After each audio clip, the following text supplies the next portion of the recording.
I was lucky enough to grow up in Oklahoma City, which was a fabulous place to be raised. I like to say it's Ozzie and Harriet. It was a wonderful place to be, and I think that helped form me because childhood was so happy and life was so wonderful that that kind of gave me confidence, I think, as life went on.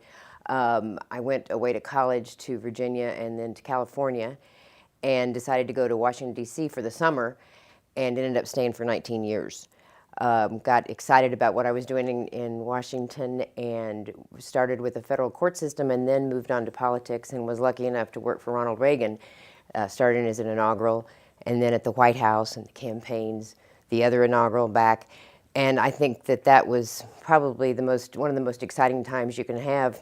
And then I went out and started my own oil company in 1965 right out of school because by then I'd worked as a geologist in the summer for Humble Oil Company, and I had worked on drilling rigs and done a lot of other things. And so that was somewhat equipped to start a company. And so I did, and I drilled my first 2 wells by myself without a helper.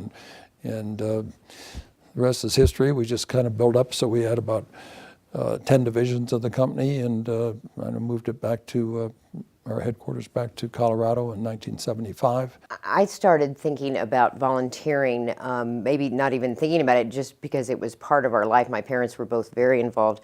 My mother and daddy were chair or involved in every committee in town, and whether it was the Red Cross or the whatever community service, and they were involved in politics, they were involved in their church. It was a kind of a way of life, and I think that inspired me to realize that that's the way you're supposed to be. You're supposed to be involved in your community, and I always looked at it as a very big positive that they did that, so it never occurred to me that I would do anything different. First of all, some other people got up and spoke, and they said things like, do volunteer work, it'll help your business career, and went on like that. Well, I frankly don't agree with that.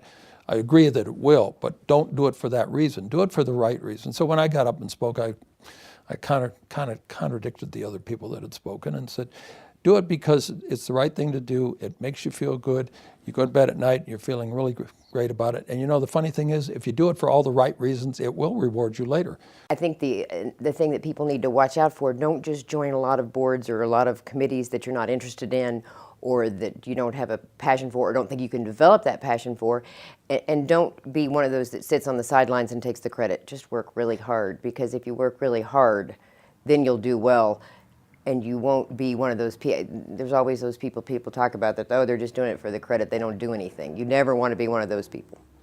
I start all of my speeches with reputation, and it doesn't matter if it's a university or an individual or a team or any other organization. Reputation is really critical. So you want to really think about everything you do in life, and don't start making mistakes and doing things that are going to damage your reputation. And that's something we've worked on so hard at the university, is the reputation. I have seen so many people, especially in Washington, who just get so focused on where they're going and they miss some great things that are happening along the road.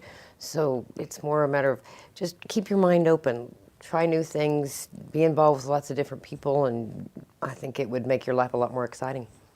And I just would urge everybody to stop and think about, doing your volunteer work, getting involved in the community, doing great things. And it will reward you in the long run.